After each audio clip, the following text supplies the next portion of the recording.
अल्प मृत्यु नहीं कवन्यू पीरा, यानी बीमारियों से असमय मृत्यु न हो।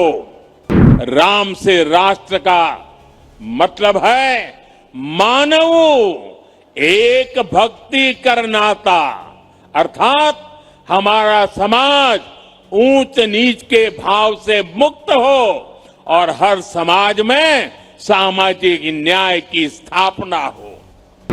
राम से राष्ट्र का एक अर्थ ये भी है कि निशिचरहीन करऊं बही भुज उठाई पनकिन, यानी मानवता विरोधी ताकतों का आतंक के विनाश की प्रतिज्ञा हमने ऑपरेशन सिंदूर में देखा है।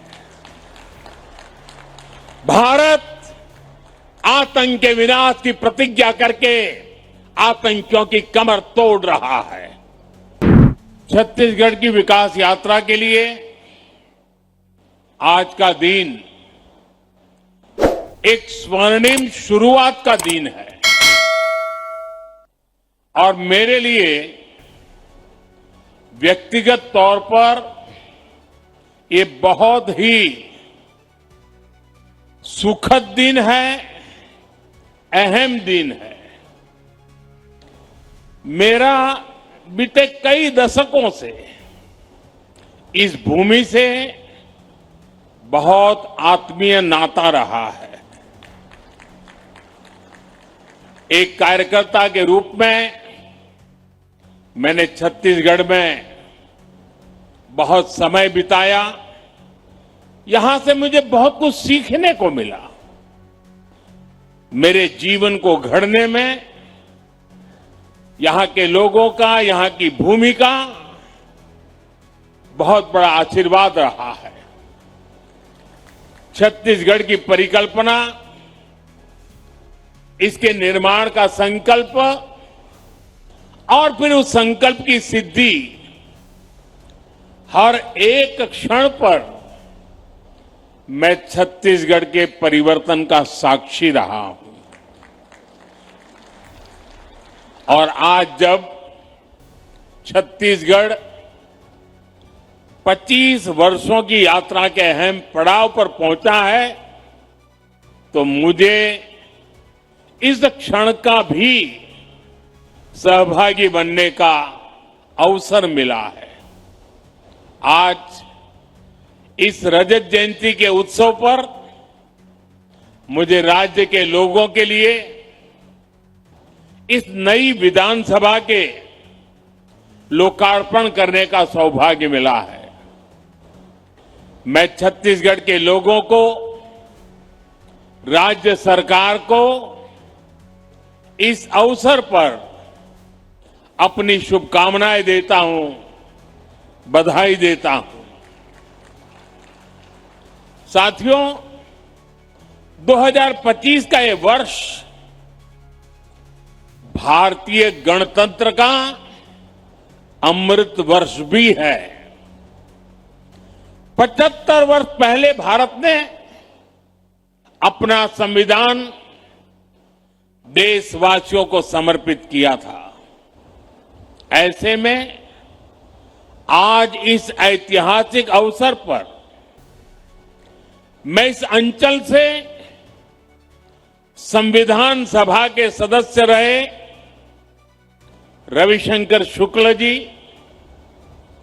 बैरिस्टर ठाकुर छेदीलाल जी, घनश्याम सिंह गुप्त जी, किशोरी मोहन त्रिपाठी जी, राम प्रसाद पोटाई जी और रघुराज सिंह जैसे मनीषियों का स्मरण करते हुए उन्हें अपनी श्रद्धांजलि देता हूं।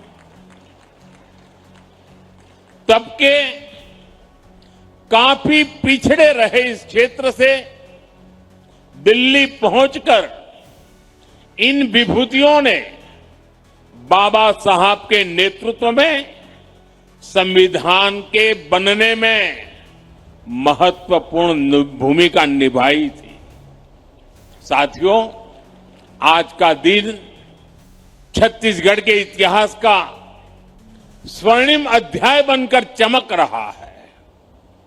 आज जब हम इस भव्य और आधुनिक विधानसभा भवन का लोकार्पण कर रहे हैं तो ये केवल एक इमारत का समारोह नहीं बल्कि 25 वर्षों की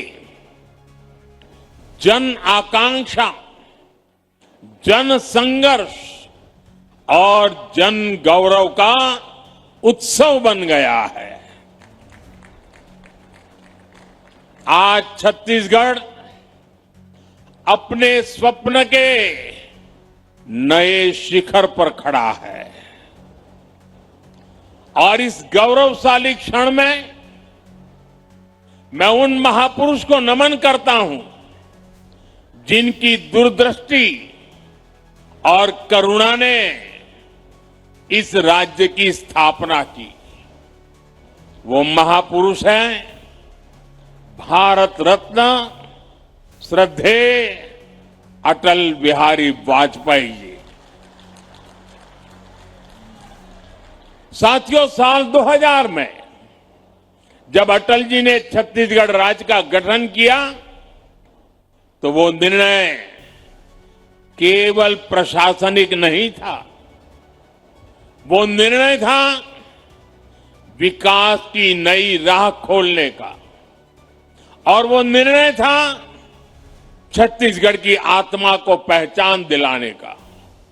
इसलिए आज जब इस भव्य विधानसभा के साथ साथ अटल जी की प्रतिमा का भी अनावरण हुआ है तो मन कह उठता है, मेरे भाव व्यक्त हो रहे हैं। अटल जी जहां भी हो, अटल जी देखिए आपका सपना साकार हो रहा है। आपका बनाया हुआ छत्तीसगढ़ आज आत्मविश्वास से भरा है, विकास की नई ऊंचाइयों को छू रहा है। साथियों, छत्तीसगढ़ विधानसभा का इतिहास अपने आप में प्रेरणा स्रोत है। 2000 में जब इस सुंदर राज्य की स्थापना हुई तो पहली विधानसभा की बैठक राजकुमार कॉलेज रायपुर के जसपुर हॉल में हुई थी। वो समय सीमित संसाधनों का तो था लेकिन असीम सपनों का था। तब केवल एक भावना थी कि हम अपने भाग्य को और तेजी से उज्जवल बनाएंगे। बाद में विधानसभा का जो भवन तैयार हुआ वो भी पहले किसी दूसरे विभाग का परिसर था। वहीं से छत्तीसगढ़ में लोकतंत्र की यात्रा नई ऊर्जा के साथ प्रारंभ हुई और आज 25 वर्षों के बाद वही लोकतंत्र, वही जनता एक आधुनिक, डिजिटल और आत्मनिर्भर विधानसभा के भवन का उद्घाटन कर रही है। साथियों, यह भवन लोकतंत्र का तीर्थ स्थल है। इसका हर स्तंभ पारदर्शिता का प्रतीक है। इसका हर गलियारा जवाबदेही की याद दिलाता है और इसका हर कक्ष जनता की आवाज का प्रतिबिंब है। यहां लिए गए निर्णय दशकों तक छत्तीसगढ़ के भाग्य को दिशा देंगे और यहां कहा हर एक शब्द छत्तीसगढ़ के अतीत, इसके वर्तमान का और इसके भविष्य का महत्वपूर्ण हिस्सा होगा। मुझे विश्वास है ये भवन आने वाले दशकों के लिए छत्तीसगढ़ की नीति, नियति और नीतिकारों का केंद्र बनेगा। साथियों, आज पूरा देश विरासत और विकास को साथ लेकर चल रहा है और ये भावना सरकार की हर नीति, हर निर्णय में भी दिखती है। आज देश की संसद को हमारा पवित्र सेंगोल प्रेरणा देता है। नई संसद की नई गैलरियां पूरी दुनिया को भारत के लोकतंत्र की प्राचीनता से जोड़ती है। संसद परिसर में लगी प्रतिमाएं पूरे विश्व को ये बताती हैं कि भारत में लोकतंत्र की जड़ कितनी गहरी है। साथियों, मुझे प्रसन्नता है कि भारत की यही सोच, यही भावना छत्तीसगढ़ के इस नए विधानसभा में भी झलकती है। साथियों, छत्तीसगढ़ का नया विधानसभा परिसर राज्य की समृद्ध संस्कृति का प्रतिबिंब है। इस विधानसभा के कण कण में छत्तीसगढ़ की भूमि पर जन्मे हमारे महापुरुषों की प्रेरणा है। वंचितों को वरीयता, सबका साथ, सबका विकास, ये भाजपा सरकार के सुशासन की पहचान है। यही देश के संविधान की स्पिरिट है।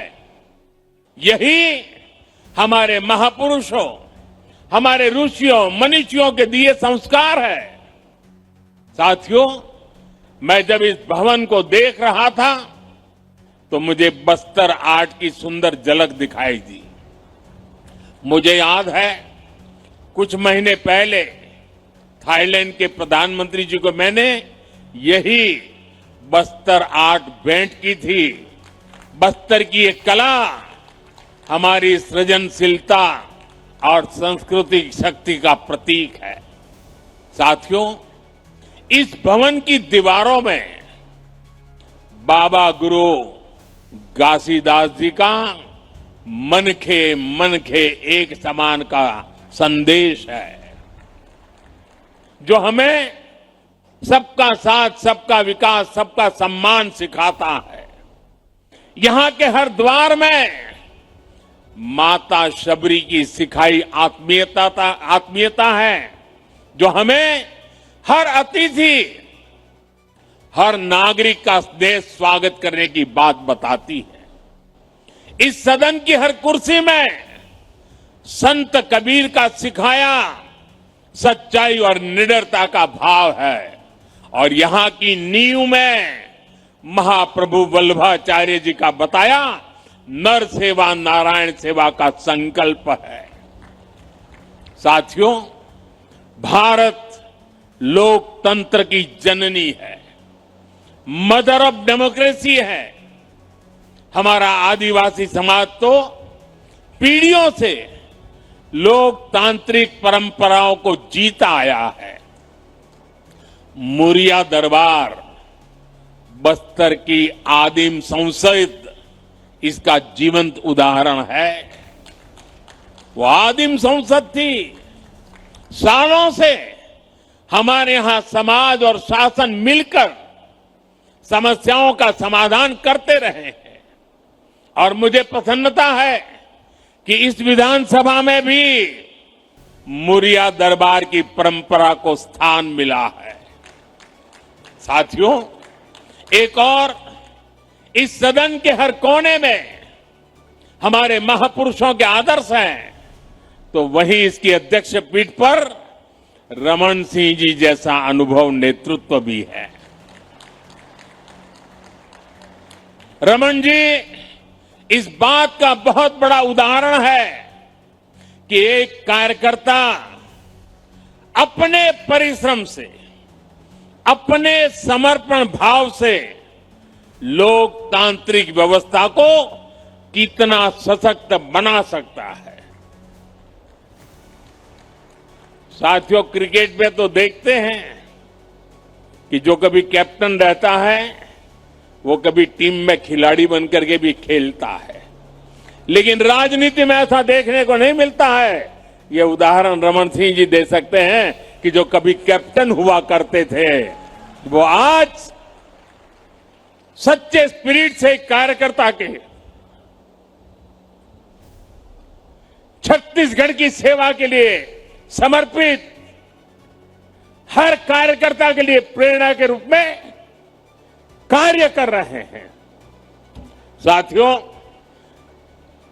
राष्ट्र कवि निराला जी ने अपनी कविता में मां सरस्वती से प्रार्थना की थी, प्रिय स्वतंत्र रहो, अमृत मंत्र नौ भारत में भर दे।